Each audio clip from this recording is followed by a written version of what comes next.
Hey everyone, it's Coach Rick, and the Sunday Q&A is 3 questions, and the 3 questions that came in this week, or at least towards the end of the last week, were 2 COVID questions and a thyroid question. So we'll handle the COVID question first. What do we expect about what's going to happen soon? And I've said in my other videos that I expected there would be a little bit of an uptick or a mini surge about now.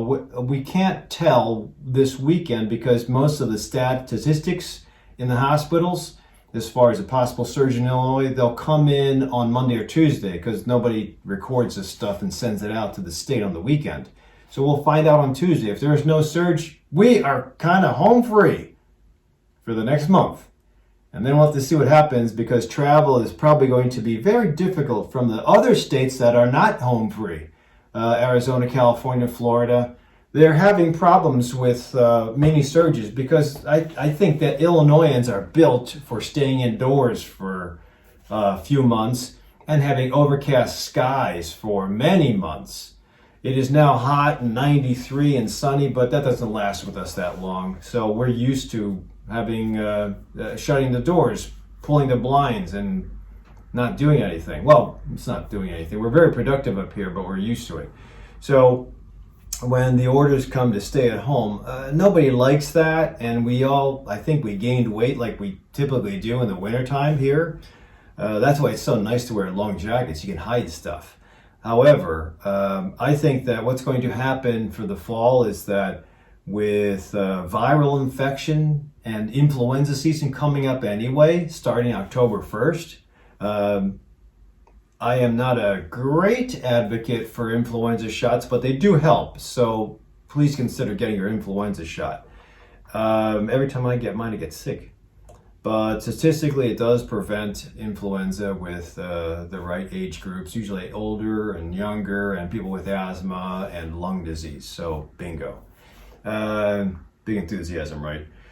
So I expect that with influenza season coming, that everybody is going to get labeled as a potential COVID. We hopefully won't see that much, depending on what happens when the other states that aren't behaving bounce it around again. But I think that when there is that threat, even if the surges continue to decrease and the death rates continue to decrease, there's going to be viral infections, non-COVID viral infections, and strep infections, and mono. Maybe not as much because schools may not be going back to school, so we'll keep that source of infection from spreading too much. However, everybody's going to have influenza. It comes from the southern hemisphere and pops back up here in the fall. So I expect that when somebody calls up and says, hey, I got a sinus infection, can I have antibiotics? Hey, I have bronchitis, can I just have Z-Pak? I got a fever and a cough, what should I do?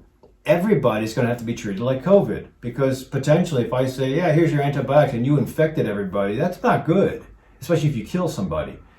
So unfortunately, and I can just say everybody that gets sick, just stay at home for 2 weeks and I'll write you a note. That's going to be tough as the businesses start to ramp up again. Nobody wants to stay home anymore because we're all going broke. So it's going to be a little challenging. It'll be a different phase.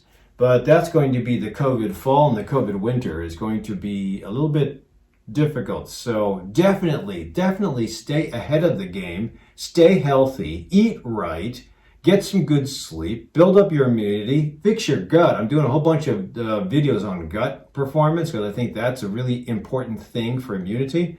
And then hopefully we get through the season. With all of our sheltering and our masking and our hand washing now, it should actually decrease influenza, I hope, but we're still going to have outbreaks. So watch yourself. The second question, actually it's the third question, but it relates to COVID too, is mask anxiety. I've had a couple patients ask about getting a note from me to say that they don't have to wear a mask. I know the patients that have anxiety in my practice, and it's fair. It is a little spooky to wear a surgical mask, but the masking does help. It helps stop if you happen to be a carrier or somebody that hasn't presented with symptoms yet, but you have the infection. You're going to be spewing that to other people. So at least you have to have a shield barrier where you're working, Or you can wear a clear see-through mask. There are masks that get attached to headset. I saw one that you attach to a visor. I've seen one that's really cool but looks super expensive. That it's like a little bit of a yoke, and then the plastic mask comes up like this. You don't even notice it. That looks great, but I can't imagine how much it costs. So I'm sending this question to administration because I want to see what the other doctors are doing. I feel very apprehensive if I said no masking and then you turned out to have COVID and then you infected a logarithmic amount of the population. So I would rather have, if there's a no mask, if there's going to be a no mask note, there has to be a shield note, I think. I think that's a fair exchange. And if the anxiety is that bad, maybe we have to do something for the anxiety. So I understand with the masking, but again, if it ever leads to death, I would feel very remiss, and so would you. Or if it leads to your death, I'd be in trouble. So can't have that on my shoulders or my conscience. Second, but my last question will be thyroid and medicines, and is there a difference? So I probably should do a full thyroid video because it's been a while since I did one on iodine. But yes, there is a difference. So bottom line with thyroid is that the thyroid gland here makes thyroid. It comes out as a chain of 4 iodine molecules all hooked together. And then when it gets released from the thyroid gland into the bloodstream, your cofactors in the bloodstream will chop off one and make this T3. Go from T4 inactive to T3 active. Now, I've seen some people have an underactive thyroid as they get older, or the genetic expression starts to show even in middle age, and they don't have enough T4 floating around. That's the one that you can easily measure. But I always measure T4, free T4 and free T3, and TSH and reverse T3. So when you talk about taking medicines for the thyroid to supplement, if your thyroid is destroyed by radiation, taken out by surgery, or if it's just too slow, the most popular thing is Synthroid. It's T4. So when you eat that, it's supposed to work for 12 to 24 hours, and you take it in the morning, and the thyroid medicine is very picky. So most of my patients have to take it with a sip of warm water by the bedside with this tiny, tiny pill.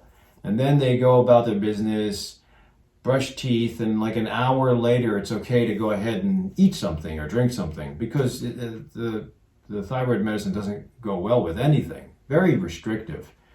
Now that's typical Synthroid or levothyroxine. Now there's also some of the components and all the other brand names of that and trade names of that and generic names of that. There's also T3 and T4 combinations. Armor thyroid and nature thyroid are those two. And those are most popular. They come from pigs. Armor is grain-fed pig, and nature is a grass-fed pig. So nice, but sometimes not covered by insurance. So the theory is that when you have a T4 in Synthroid, you wait for the body to break it down into T3. Hopefully you've got iodine, selenium, zinc around to do that. Sometimes if you don't, you might want to take those cofactors. I like Thyroid Energy by Now Foods. But if you can't do all that, or it's too hard to process the right blood level when you take just Synthroid or T4 by itself, then you take T4 and T3. That's Armor and Nature Thyroid. It has both of them. It has the inactive form and the active form. That way it goes straight to guns. You can still convert this stuff over, but you have some floating around your system to give you stimulation immediately. The only problem with Armor and Nature, the T4, T3 combo medicines, is that they only have a half-life that's much shorter than Synthroid, and you have to take them every 12 hours. So some people say, well, I'm fine with just once a day, but theoretically, you are spiking your thyroid hormone and then you're dropping it off to almost zero at night. It shouldn't do that. It should be a little amount. That sounds physiologic, but it actually isn't. So it might not be a good thing. So I think if you're going to take Nature or Armor, you really should be taking a twice a day dose, as best as you can in the afternoon, definitely in the morning. I know people sometimes forget the afternoon because you have to take that on an empty stomach, and you have to find that window of opportunity when your stomach is kind of empty between lunch and dinner, and you haven't had a snack, and you just pop it in there. So I know it's a pain, but if you want to do both of those, then you got to do it. If you just want to take additional iodine, or the iodine, selenium, zinc, and B12 that you find in something like Thyroid Energy, I think it's fair to do it together with your T4 by itself. So those are the basics. There are other offshoots of different thyroid medicines, but those are the basics of what's out there. Some people do great with T4. Some people do great with T3 Armor. Some people do great with Nature Thyroid. And again, there's other offshoots. But I think it all depends on the person. And if you don't do well on one, then we'll try the other. If you don't do well on the other, then we have other options. There's also T4 and T3 separate, Cytomel. You can kind of get different doses and mix and match to find your desired amount. And that requires being patient because it's painfully slow. It takes like 3 months to adjust. And some people want to say, I want to get that test right now. And then you wind up chasing and accumulating way too much, and then you go into a thyroid storm, or you just become anxious. So that's what too much thyroid medicine does. It makes you anxious, makes you not insomniac, makes you have palpitations, diarrhea, makes you lose massive amounts of weight. And then, yes, that's good, but it also gives you a heart like this big about to explode. So not good. So those are the basics. Hopefully these, if there are any of your questions, we just got them answered. Otherwise, you can always send me questions that I might be able to talk about next time. These all come from patients. I do a minute clinic on my YouTube video channel, but these are all questions from my patients, and I decided to post on Facebook because if some of my patients have these questions asked in their minds, there's probably other people like you. So hopefully this gives you guys a little bit of something to feed off of or learn. If you have any questions, list them down below, and you can join me on my YouTube channel, and I'll see you at the next video.